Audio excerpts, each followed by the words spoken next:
तो नमस्कार दोस्तों।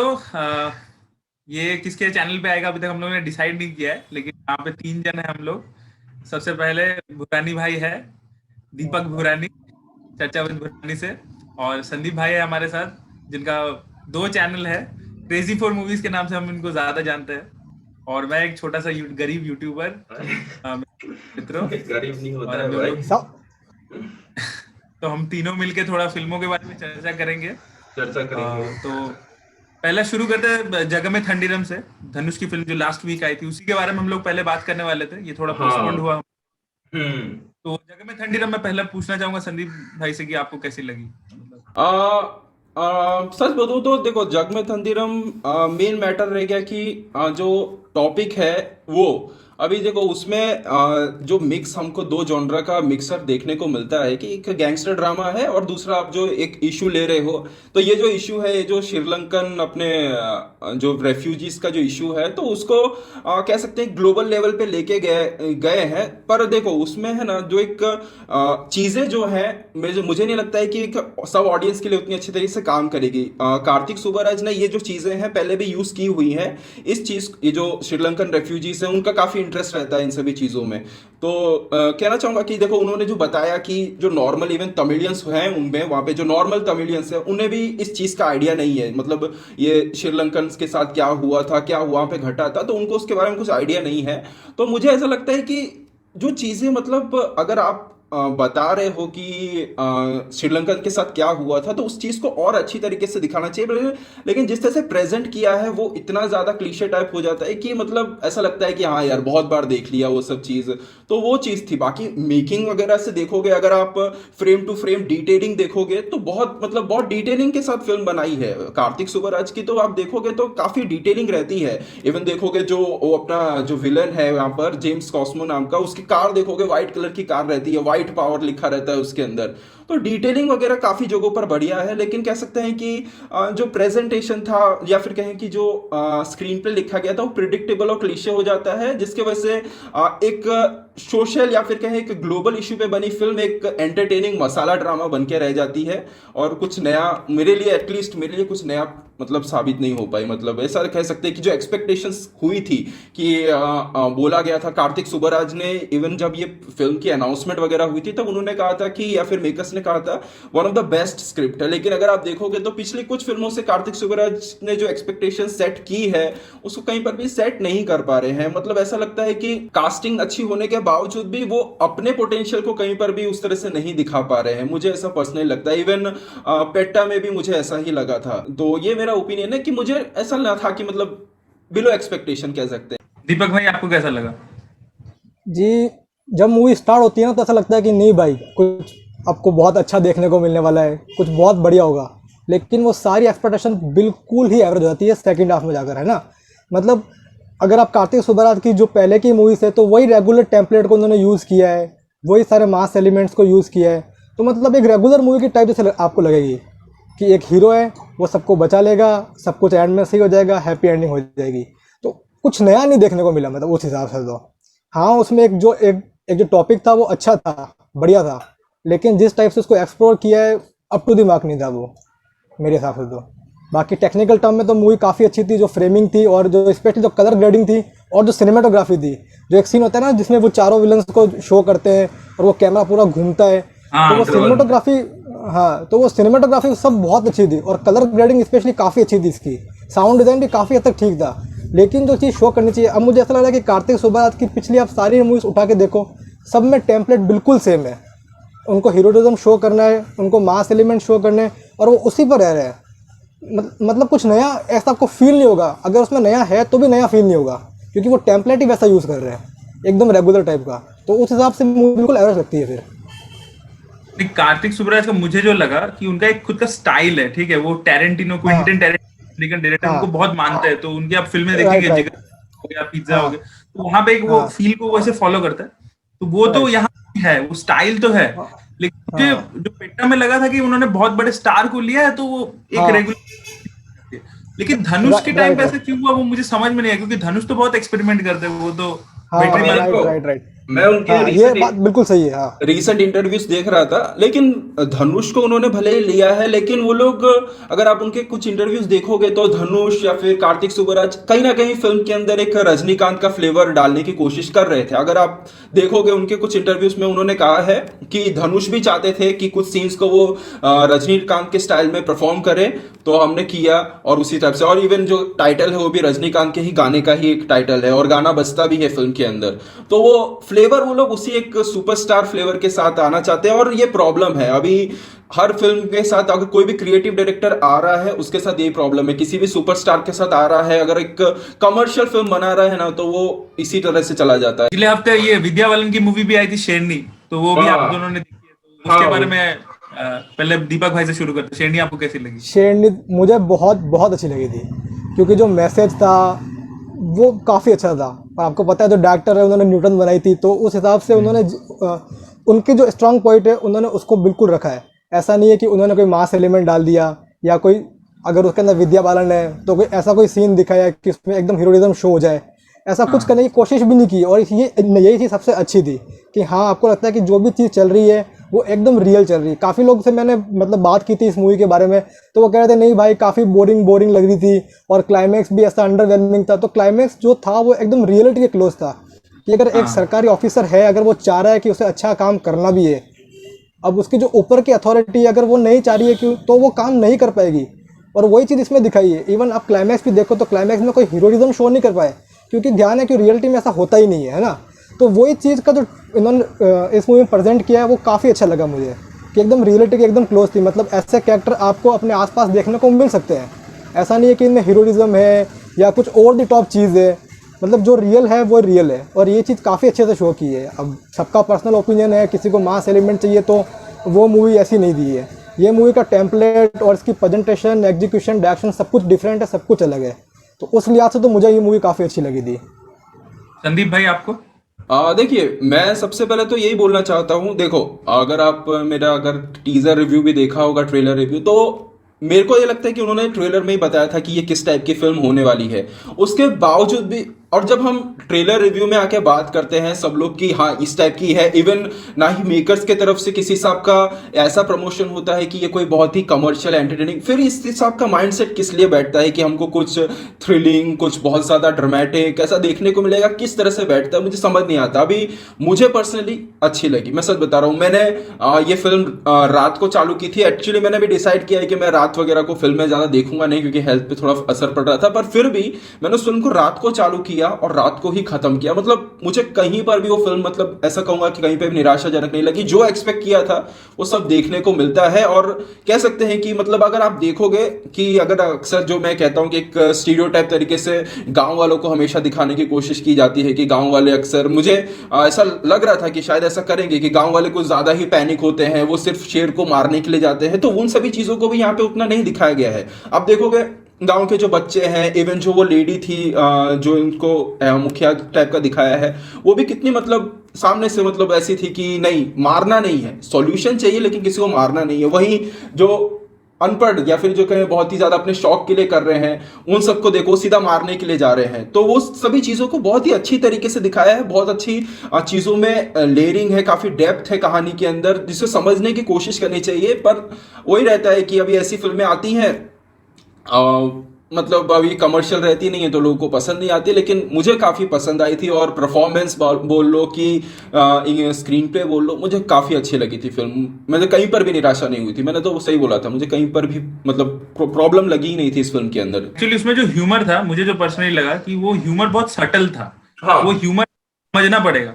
हाँ क्या होता है, ऑडियंस है उनको थोड़ा मतलब ओवर द टॉप ह्यूमर जो होता है, जिसमें एक जोक बता दिया या कोई पंच लाइन मार दिया, या जो अभी हम लोग आयुष्मान खुराना के भी काफी सारी फिल्में हैं जो अच्छी है, लेकिन उसमें भी आप देखेंगे तो ह्यूमर थोड़ा वो मतलब ओवर है थोड़ा सा। हाँ लेकिन यहाँ जो है एकदम ही मतलब सर्टल है, वो सिचुएशनल है पूरा। जो विजेंद्र काला का जो रोल होता है उसमें तो ह्यूमर है, लेकिन वो बहुत सर्टल वे से दिखाया है।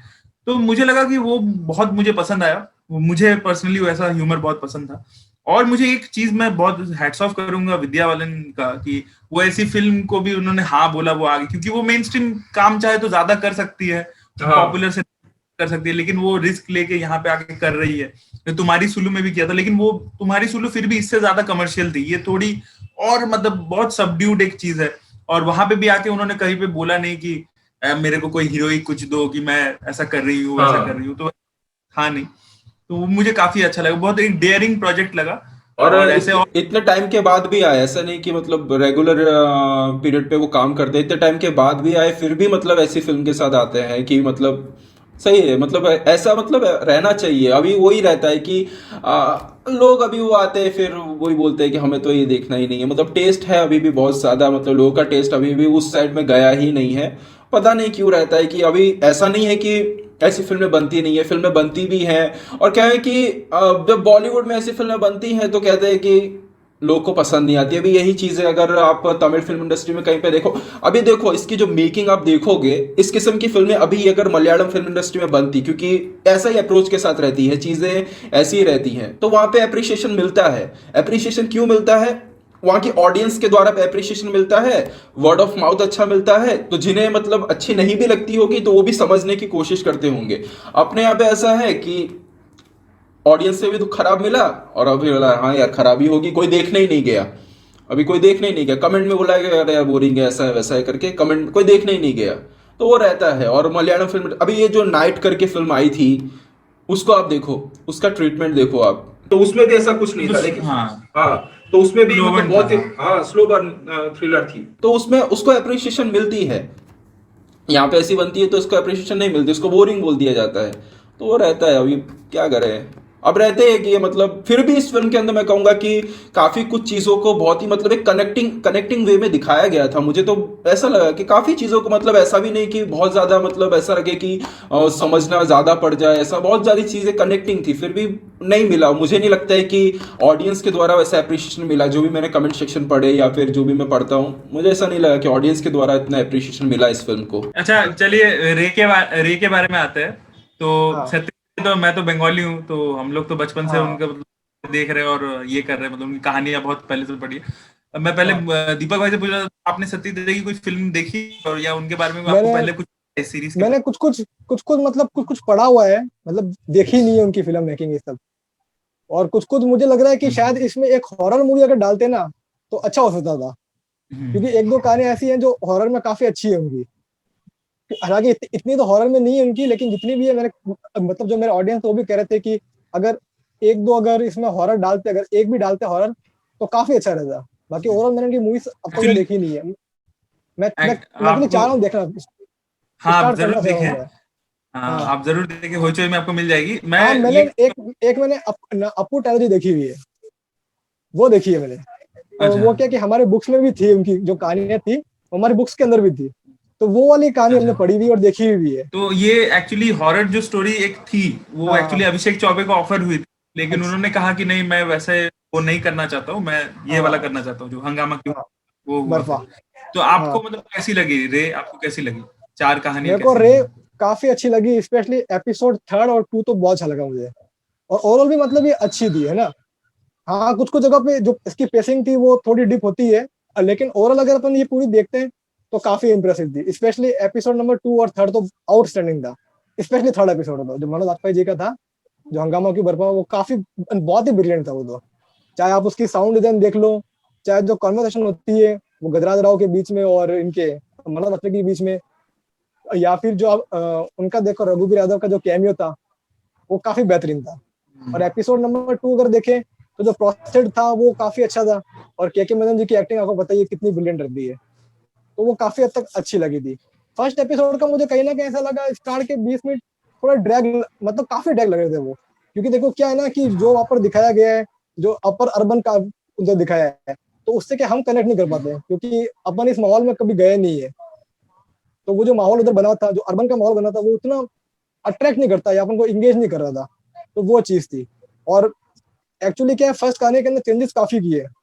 अगर आप ओरिजिनल कहानी पढ़ी होगी तो ये जो गर्लफ्रेंड वाला था वो था ही नहीं, वो सेक्शन था ही नहीं उसमें नहीं नहीं नहीं ओरिजिनल में। नहीं था, ये सब नहीं हाँ, था। और जो उनकी जो वाइफ थी, वो वाइफ का भी ये था कि वो मर चुकी होती है।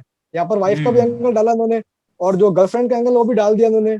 उधर खाली ये था कि उनके जो फ्रेंड्स थे वो इनसे लेते रिवेंज। हाँ उनको, लेकिन हाँ यहाँ पर क्या है, मतलब बेवकूफ हाँ बनाते हैं, हाँ। हाँ बेवकूफ बनाते, मतलब वो एंगल था, लेकिन यहाँ पर कुछ और एंगल भी ऐड किए तो वो कुछ कुछ मिसफिट लग रहे थे। और फोर्थ एपिसोड का ये था कि जो कंक्लूजन था उसका वो काफी मुझे अच्छा लगा था। And उसकी मेन हाइलाइट स्पॉटलाइट वही थी। स्पॉटलाइट वाला। स्पॉटलाइट। स्पॉटलाइट का जो कंक्लूजन था वो काफी अच्छा था। और मुझे तो समझ में आया नहीं कि हर्षवर्धन जो कपूर है उनको इतना ट्रोल क्यों कर रहे थे कि उनसे एक्टिंग नहीं हो रही है, ये नहीं हो रहा, वो नहीं हो रहा। इनफैक्ट उनकी एक्टिंग मुझे काफी अच्छी लगी इसमें। स्टार किड है ना। मतलब एक क्या, हाँ हाँ देखो, क्योंकि देखो सीधी सी बात मजा है, आता है। उनका क्या, हाँ उनका कैरेक्टर ऐसा ही था कि भाई इससे हाँ, एक्टिंग होती नहीं है, यही चीज होती उनका नहीं है, कैरेक्टर था, ये चीज लेकिन वो थी, स्टार है बन ना। गया। एग्जैक्टली। हाँ लेकिन वो स्टार बन गया, है ना। तो उधर लोग ये कह रहे हैं कि इससे एक्टिंग नहीं हो रही, अरे वो ये चीज प्रिटेंड कर रहा है कि उससे एक्टिंग होती ही नहीं है, ये चीज है, वही। ये फैक्ट बात है ना। तो और लोग ट्रोल कर रहे हैं हर्षवर्धन कपूर से एक्टिंग नहीं हुई, ये नहीं हुआ, वो नहीं हुआ। और उनका कैरेक्टर ही ऐसा था वो, कि जहां पर उनको एक्टिंग नहीं करनी है, ये चीज शो करनी थी उनको, और लोगों में नहीं, लग गए। ये चीज काफी मुझे हर्षवर्धन कपूर के खराब बारे लगी। हर्षवर्धन कपूर के बारे में मैं बोलूंगा कि हाँ उनका क्या है कि वो अगर चाहते ना, मतलब तो हाँ, वो बहुत सारी कमर्शियल फिल्में अब तक कर लेते। दो राइट उनका राइट डेब्यू हुआ है, ठीक है। Right right Anil Kapoor right. के बेटे हैं तो वो कहीं भी जाते तो वो कर लेते, हाँ ठीक है। रोल मिल जाएगा। लेकिन उन्होंने बहुत ही ऑफबीट फिल्में चूज की है। मिर्जिया तो बहुत। flop थी राकेश ओम प्रकाश मेहरा के साथ। भावेश लेकिन जोशी। मिर्जा भी काफी अच्छी थी, अगर देखा जाए उसकी क्राफ्ट देखे मिर्जिया की, तो मुझे तो हाँ। काफी अच्छी लगी थी, क्राफ्ट के हिसाब से तो काफी अच्छी मूवी थी। और समझो एक कोई स्टार है जो स्टार किड है, वो हम्म। स्टार के अंदर ही पहली मूवी इतनी ऑफबीट कर रहा है। आप वो चीज देखो कि बंदे में हाँ, कितना करेज है, कितना करेज और लेके बैठा उसके है बाद वो। उसने जो भावेश जोशी की जो मुझे बहुत पसंद आती है वो भी बहुत दो बहुत अच्छी थी। की वही। राइट। और उस मूवी का भी आप क्राफ्ट देखो या ओरिजिनल स्टोरी देखो, देखो अभी अपन इंडिया में ये कहते हैं कि इंडिया के अंदर सुपर हीरो टाइप की मूवीज आती नहीं है ना। और कुछ भी आती है तो उनका जो टेम्पलेट होता है वो कहीं ना कहीं आपको हॉलीवुड की किसी ना किसी हॉलीवुड मूवी से, से हाँ। मैच, है ना, मैच खाता हुआ दिखता है। लेकिन हम्म। इस मूवी का अगर आप देखोगे, जो ओरिजिन उन्होंने तैयार किया है वो एकदम ओरिजिनल है, और पूरा जो इंडियन की जो पृष्ठभूमि है उस पर बेस्ड है पूरा।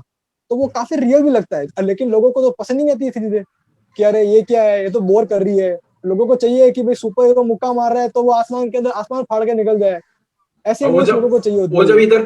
इधर करेंगे बोलेंगे तो तुम वहां की कॉपी कर कॉपी रहे है, कॉपी है, हाँ। हाँ। सीधी सी करेंगे तो बात है, देखो मतलब फिर। गालियां तो आप समझ लो, गालियां तो खानी है, चाहे अच्छा करके खाओ चाहे बुरा करके खाओ। हाँ संदीप भाई, आप बताएं आपको रे कैसी लगी। रे मैं बोलूँ तो देखो, मुझे पर्सनली अभी पता नहीं, लेकिन मुझे पर्सनली लास्ट एपिसोड सबसे अच्छा लगा। मैंने, अगर सत्यजीत रे की चारों कहानियों के बारे में बात करें तो मैंने सिर्फ एक ही कहानी, वो लास्ट स्पॉटलाइट वाली जो कहानी थी वही मैंने पढ़ी थी। और उसके बारे में कहना चाहूंगा कि उसे मेरे हिसाब से पर्सनली काफी अच्छे तरीके से मतलब मॉडर्नाइज किया गया है। अगर आप देख, और अगर आप उस कहानी को पढ़ोगे, जो वहां पर जो कहानी थी वो बूढ़े एक आदमी की कहानी रहती है उसमें, तो वो अगर कहानी यहाँ पे एज इट इज यूज करते हैं, मुझे नहीं लगता कि अभी के टाइम में उतना अच्छा वर्कआउट करती। एक कह सकते हैं कि एग्जैक्टली। हाँ, वर्कआउट, मैं उसे पढ़ते टाइम मुझे ऐसा लगा कि यार ये कहानी एज इट इज नहीं होनी चाहिए। तो मुझे वो कहानी सरप्राइजिंग लगी। और हाँ, कि परफॉर्मेंस वाइज भी अच्छी लगी। और मुझे पर्सनली थर्ड और फोर्थ एपिसोड ज्यादा अच्छे लगे। फर्स्ट एपिसोड के बारे में कहना चाहूंगा कि अगर आपके पास इतना बड़ा मतलब सत्यजीत रे के ऊपर की कहानियों में से आपको लेना है, तो मुझे लगता है कि फर्स्ट एपिसोड में जो कहानी यूज हुई है उसके बाद कोई और कहानी यूज होनी चाहिए थी। क्योंकि वो जो कहानी है जो सिर्फ देखने को मिलता है, उसे मेरे हिसाब से पहले ही बहुत बार यूज कर लिया गया है। इवन काफी लोगों ने उन्हीं से इंस्पायर्ड होकर, उन्हीं कहानियों से इंस्पायर्ड होकर फिल्मों को बनाया होगा। ये जो ट्विस्ट आता है, अपने ही धोखा दे रहे हैं, अपने ही पागल बना रहे हैं, तो वो चीज मुझे लगी कि नहीं होनी चाहिए थी। बाकी दूसरे एपिसोड के बारे में अगर बात करूं तो मुझे ऐसा लगता है कि के मेनन के परफॉर्मेंस को, उनको जितना टाइम मिला है परफॉर्म करने के लिए वो अच्छा है, लेकिन मुझे लगता है कि उन्हें और थोड़ा मतलब देना चाहिए था। मुझे लगता नहीं कि उनको उस एपिसोड में उतना मौका मिला कि वो अपने पूरे पोटेंशियल के साथ सामने आए। बाकी जो क्लाइमैक्स में मुझे देखने को मिला, तो क्लाइमैक्स मुझे लगता है कि मतलब थोड़ा मतलब ऐसा लगता है कि कन्विंसिंग नहीं लगा। मतलब वो एक रेपिस्ट के चेहरे को लेके जाता है वहां पर, तो आजू बाजू के लोगों के रिएक्शंस मतलब ऐसे रहते हैं कि उन्हें कोई रोक रहा है, नहीं भाई उसे मत मारो, उसे भी रोक रहा है। देखा ना, अचानक से अगर आपके सामने कोई ऐसा बंदा आ जाएगा तो आप इतने मतलब खुद को रोकोगे नहीं ना, अपने सीधा फोन लगाओगे भाई पुलिस को। आपको कोई भी बाबा बैठा हो कि कोई भी बैठा हो वहां पे, कोई रुकेगा नहीं। तो मुझे लगा कि एक जो क्लाइमैक्स का जो प्रेजेंटेशन था थोड़ा और कन्विंसिंग होता, क्योंकि मैसेज वाइज अगर आप देखोगे तो चारों कहानी में कुछ ना कुछ फिलोसफी आपको देखने को मिलेगी, कुछ सीख है। मतलब इंडिविजुअल लेवल पे देखो कि सोशल लेवल पे देखो, कुछ ना कुछ सीख है। तो उस सबसे बेस्ट मुझे इस कहानी में लगा था। लेकिन वो क्लाइमैक्स का प्रेजेंटेशन मुझे थोड़ा ऐसा लगा कि और अच्छा हो सकता था। बाकी थर्ड एपिसोड तो कह सकते हैं कि बहुत ही बेहतरीन था। थर्ड एपिसोड सही में मुझे पसंद आया। और फोर्थ एपिसोड अब पता नहीं, मैंने कहानी पढ़ी थी और उसके हिसाब से मुझे जो चेंजेस देखने को मिले वो मुझे काफ़ी अच्छे लगे और परफॉर्मेंस भी अच्छी लगी। और जो क्लाइमैक्स को जिस तरह से एक ट्विस्ट के साथ क्लाइमैक्स को काफ़ी हद तक चेंज है, वो जो प्रेजेंटेशन है वो मुझे काफ़ी पसंद आया उस एपिसोड का। और अच्छा था, उसके अंदर एक अच्छा ह्यूमर था, थोड़ी बहुत कॉमेडी थी और जो एक और हाँ ये कह सकते हैं कि जो कहानी लिखी गई है, जो ओरिजिनल स्टोरी है, उसमें जो चीज़ कन्वे करने की कोशिश करती है कि मतलब कैरेक्टर जो है कभी भी स्पॉटलाइट जो है अपने तरफ ले सकता है। कोई मतलब ऐसा रहता नहीं है कि चाहे तो कोई भी किसी से अपनी छीन सकता है कुछ भी। तो वो जो चीज़ है अगर पढ़ोगे तो ज़्यादा आपको समझ आएगी। मुझे नहीं लगता है कि वो चीज़ लोगों को इस वे में ज़्यादा समझ आएगी। जो मतलब मेन स्ट्रीम फिल्में देखेगी तो उन्हें वो चीज़ इतनी नहीं समझ आएगी। मुझे लगता है कि वो क्या कहने की कोशिश कर रहे हैं, क्योंकि वहाँ पे थोड़ा एक कॉमेडी, एक ह्यूमर के साथ पेश किया है। तो मुझे नहीं लगता है कि वो जो फिलोसफी है, उसकी जो मेन मैसेज है, उस चीज़ को ऑडियंस तक मुझे नहीं लगता है कि इस वे में ज़्यादा अच्छी तरीके से पेश कर पाएगी जो सिर्फ मेन स्ट्रीम सिनेमा देखते हैं, मतलब सिर्फ जो कमर्शियल सिनेमा देखते हैं, जो बैठे होंगे देखने के लिए, उनके लिए। बाकी मैं बोला कि परफॉर्मेंस तो मुझे सही में काफ़ी अच्छी लगी और सही में बोल रहा हूँ कि मुझे देख के लग रहा था कि आप देखोगे तो एक ऐसा लगेगा कि जो हम लोग बातें करते हैं बॉलीवुड के बारे में वही है, दिखाया है वहाँ पर। एक स्टार एक्टर है, डायरेक्टर उससे हिचकिचा रहा एक्टिंग नहीं है आती। लेकिन फिर भी वो हिचकिचा रहा है उससे बोलने के लिए कि नहीं भाई, कि नहीं, हम आप अच्छा नहीं किया है। वो बोला अच्छा है, एक और थोड़ा कर दो। और बाकी जो एक अंधश्रद्धा को लेकर जो चीज़ें बताई गई हैं कि किस लेवल पर चल रही है चीज़ें, और कोई भी पागल बना सकता है उस फील्ड में आके लोगों को, तो चीज़ें बहुत ज़्यादा अच्छी खासी तरीके से ऐड की है। मुझे पर्सनली थर्ड और फोर्थ एपिसोड काफ़ी अच्छे लगे।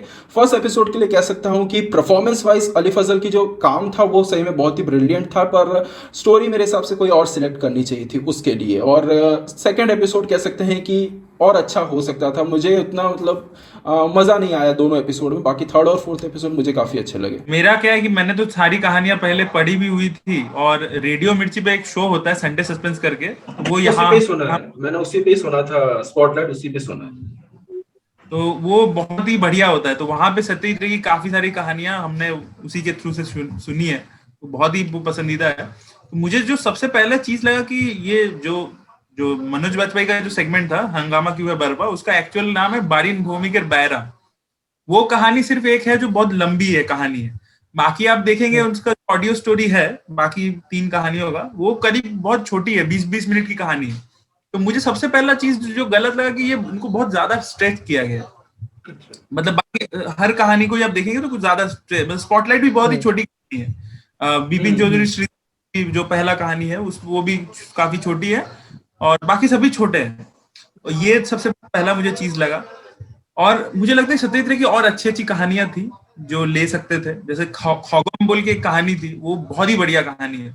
वो एकदम अगर वो ठीक से प्रेजेंट होती ना, मतलब लोगों को मतलब रोंगटे खड़े हो जाते हैं, ऐसी कहानी है वो अलग ही लेवल की कहानी है।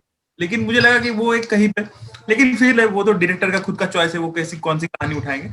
मुझे पर्सनली स्पॉटलाइट सबसे ज्यादा पसंद आया, क्योंकि उसमें उन्होंने क्या किया, सिर्फ एक आइडिया को लिया है कि वो स्पॉटलाइट एक जन के ऊपर से दूसरे जन पे शिफ्ट कर दे, जैसे संदीप भाई कह रहे थे कि उन्होंने वो पढ़ी हुई है। तो बाकी उन्होंने पूरा डायरेक्टर ने क्या किया है कि सत्यजीत रे की बहुत सारी फिल्मों को एक साथ होमाज दिया है।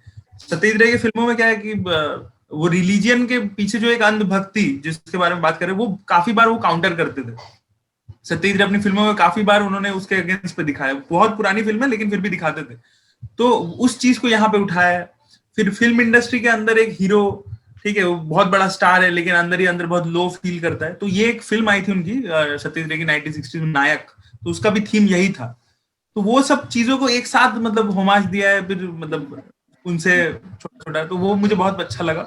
और दूसरा मुझे ये हंगामा क्यों है बर्पा मुझे बहुत अच्छा लगा, क्योंकि वहां सत्यजीत रे कुछ फिल्मों में उन्होंने बहुत अच्छा फील गुड एक फैक्टर से वो खत्म करते थे। तो वो, और अभिषेक चौबे का मुझे सबसे अच्छा लगा कि वो उनको हॉरर स्टोरी ऑफर हुई थी या दूसरी कोई थ्रिलर स्टोरी ऑफर हुई थी। और अभिषेक चौबे को हम लोग जानते हैं सोन चिड़िया उड़ता पंजाब ऐसी फिल्मों के लिए, जिसमें वो बहुत डार्क जोन में कहानियां दिखाते हैं। लेकिन वो यहाँ पे 1% भी डार्क वो नहीं है, वो पूरा अपने जोन से निकल आके पूरा इस कहानी को एक फ्रेश तरीके से उन्होंने प्रेजेंट किया, वो मुझे बहुत अच्छा लगा।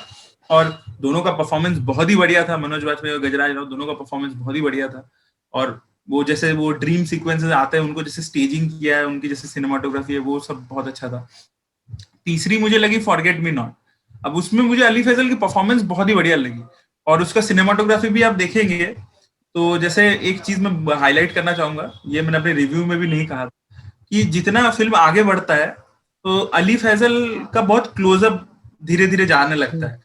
क्लोजअप में आप देखेंगे सब डिस्टॉर्टेड हो रहा है, जिसका जितना दिमाग खराब हो रहा है अगल बगल सब कुछ डिस्टॉर्टेड हो रहा है उसका। तो वो एक्चुअली टेक्निक ये है कि आप कैमरा को पास में रख रहे हो क्लोजअप में, लेकिन लेंस जो है वाइड यूज कर रहे हो, तो उससे वो डिस्टॉर्शन आता है।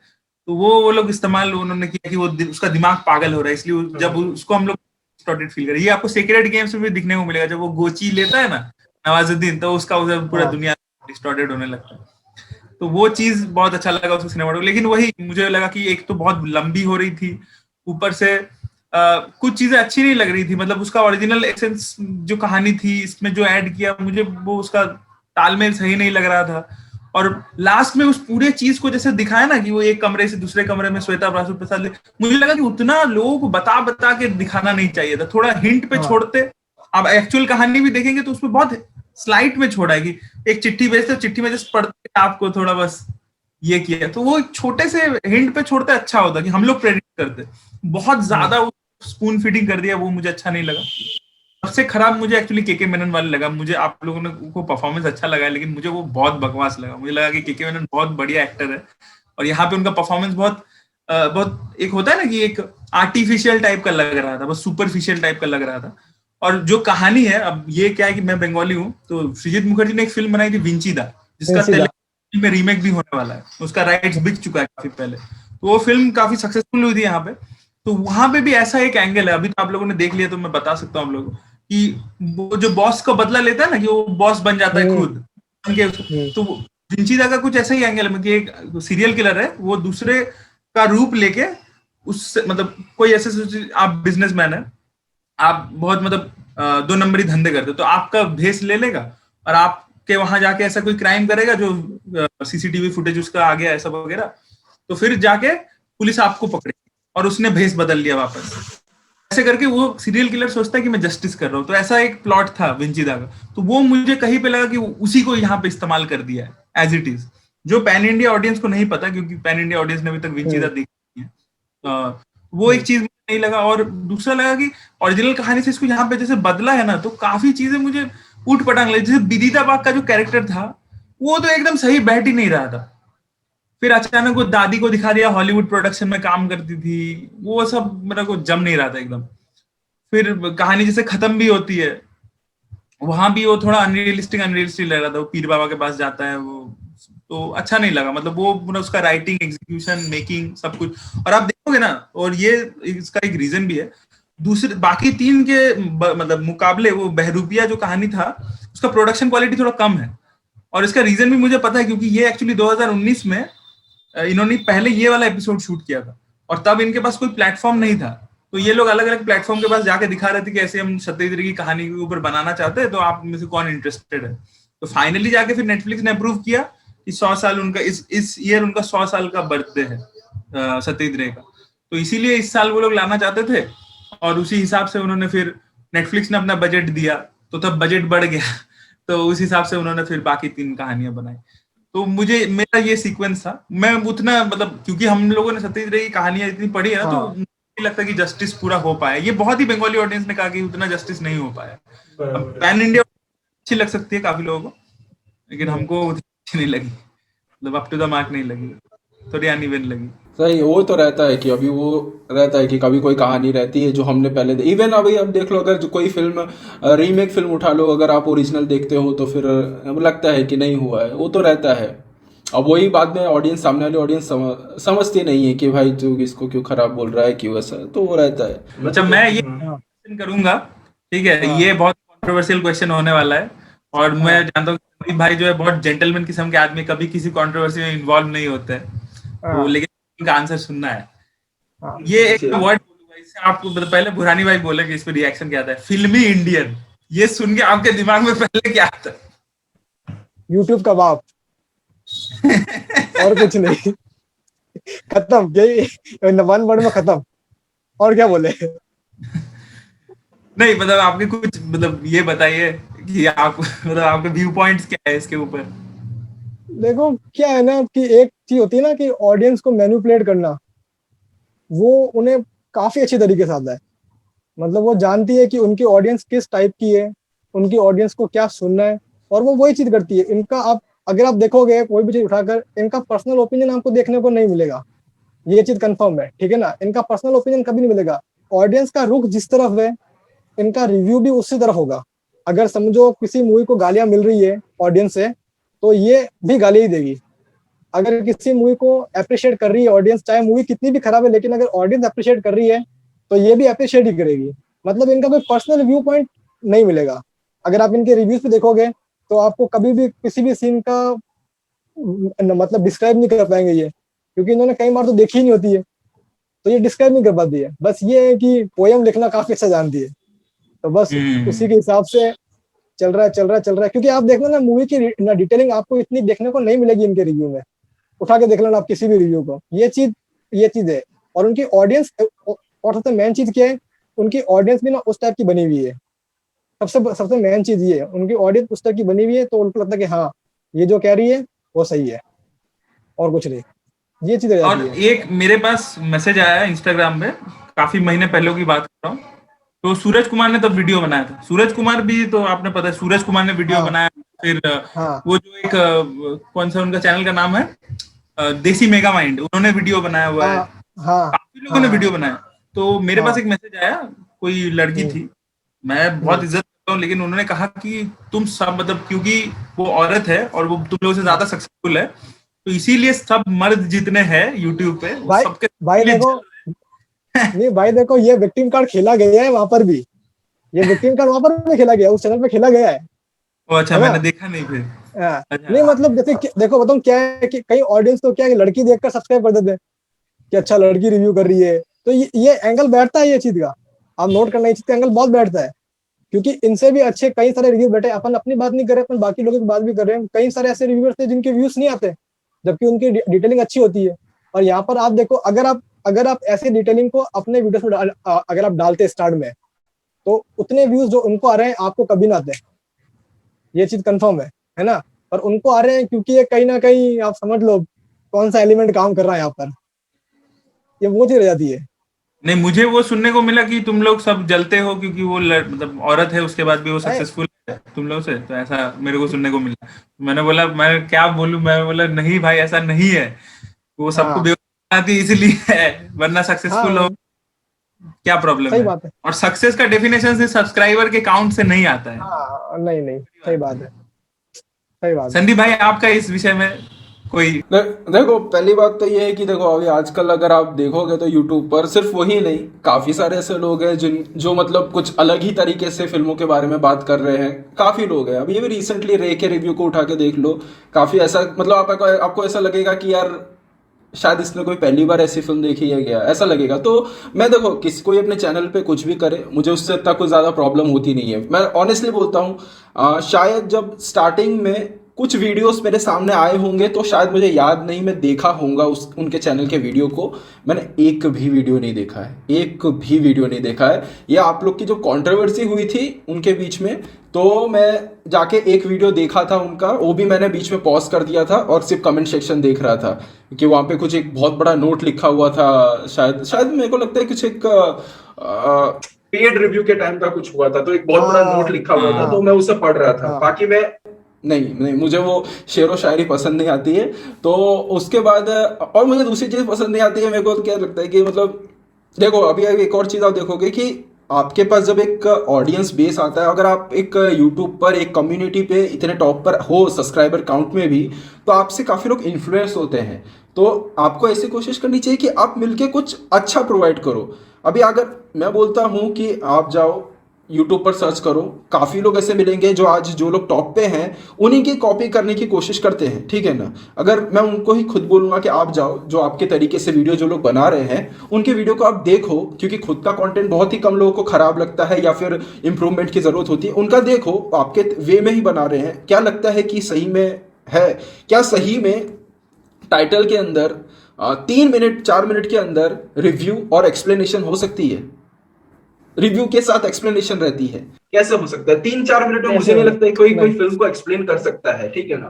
तो राइट। वही है, अभी देखो वही पता चल जाए। अभी ऐसा नहीं कह सकते हैं कि ऑडियंस है, मैं वही बोलता हूँ उनके जो ऑडियंस है, उनके पास जो इतनी बड़ी सी ऑडियंस है, वो गारंटी से बोलता हूँ उनको भी फिल्म से कोई मतलब नहीं है। वो मतलब होगा भी तो ऐसे ही, मतलब लिस्ट बना के दे दो हमको एक, हम देख लेंगे, फिल्मों से कोई मतलब नहीं है। अगर अगर सारी उनकी जो ऑडियंस है वो इतनी ही अच्छी होती या फिर इतनी ही सपोर्टिव होती तो कमेंट डिसेबल करने की नौबत नहीं आती, ठीक है ना। तो कमेंट्स अगर आप देखोगे तो मिलियन मिलियन व्यूज पे भी 100-200 कमेंट्स रहते थे पहले, अभी तो चलिए, पता नहीं, मैं तो हाँ। छोड़ ही दिया है। तो एक ऑडियंस का भी रहता है। अभी अगर आप उठ के वीडियो बना दोगे, ठीक है ना, मैं उठा कल को एक वीडियो बनाया, एक कंस्ट्रक्टिव क्रिटिसिज्म किया मैंने कि हाँ ऐसा ऐसा है, ये चीजें सुधरनी चाहिए, ठीक है ना। वैसे तो उनका चैनल है, वो कुछ भी करे उससे हमको कोई मतलब नहीं, ये एक ऑडियंस का सबसे पहला रहता है, मैं भी मानता हूं। लेकिन फिर भी अगर हम करें तो ऑडियंस ऐसी है कि ऑडियंस एकदम नीचे गिर के जाके कमेंट करती है वहां पर, तो फिर वहां पे ऐसा लगेगा कि फिर उनको मौका मिलता है, देखो इन्होंने ऐसा बनाया तो ऑडियंस आके मुझे इतनी गंदी गंदी चीजें बोल रहे हैं। तो ऑडियंस भी ऐसी है। तो इस एनवायरमेंट में कुछ क्रिटिसिज्म, किसी को कुछ बोलने से कोई मतलब ही नहीं है, मुझे तो लगता है। मुझे ऐसा लगता है हर किसी ने अपना एक ऑडियंस बिल्ड कर लिया है। इवन जो लोग फिल्मों से हटके भी बात करते हैं, उन्होंने भी अपना ऑडियंस बिल्ड कर लिया है। तो आप उनके कमेंट सेक्शन में भी जाओगे तो उनकी चीज़ों को भी सपोर्ट करते हैं। तो चलने दो, मुझे लगता है कि हाँ वो है कि हम आगे बढ़ेंगे तो एक ऑडियंस बिल्ड हो सकती है। अभी हम देखो, आप है, हम हैं, हम 3-4 जन हैं, बना सकते हैं, अगर एक कम्युनिटी को स्ट्रॉन्ग कर सकते हैं, जैसा कह सकते हैं। लेकिन अभी वही है कि ऑडियंस बन जाती है, ऑडियंस एक बार बन गई ना, यूट्यूब एक ऐसा जगह है कि वहां पर आप किसी को भी कुछ भी पागल बना सकते हो, कहीं पर ही बना सकते हो। क्योंकि मैं यहाँ पे बैठ के क्या बोल रहा हूँ और अपने घर पे क्या कर रहा हूँ किसी को कुछ नहीं पता है, तो वो रहता है। तो उसमें कुछ मतलब छोड़ ही देना चाहिए। मैं तो इसलिए अभी देखो ना, अभी कौन बात करता है, किसी को कोई मतलब है, लेना देना है। बहुत अच्छा लगा करके। थैंक यू सो मच दीपक भाई, संदीप भाई, आप आने के लिए। और तो उम्मीद करते हैं इसके बाद भी हम कनेक्ट करेंगे, ऐसे ही अच्छा रहता है, कभी कभार इसका टाइम फ्री मिलेगा। वैसे हम तीनों ही अलग अलग पे थोड़ा रहते हैं, एक्स्ट्रा एक्स्ट्रा कुछ चीज़ों पे काम करते हैं, इसीलिए थोड़ा मैच नहीं हो पाता है। आप हिंदी के साथ साथ साउथ के साथ साथ बंगाली करते हो, आप पूरा कंप्लीट हिंदी करते हो, मुझे यहाँ पे हिंदी डब भी देखनी पड़ती है, वो कभी भी कुछ भी आ जाता है, तो इसलिए थोड़ा टाइम जो है मैच नहीं हो पाता है। बाकी हम करेंगे, ऐसे में मज़ा आता है, ऑडियंस को भी शायद थोड़ा पसंद ही आएगा, उम्मीद करते हैं ऑडियंस को भी पसंद ही आएगा।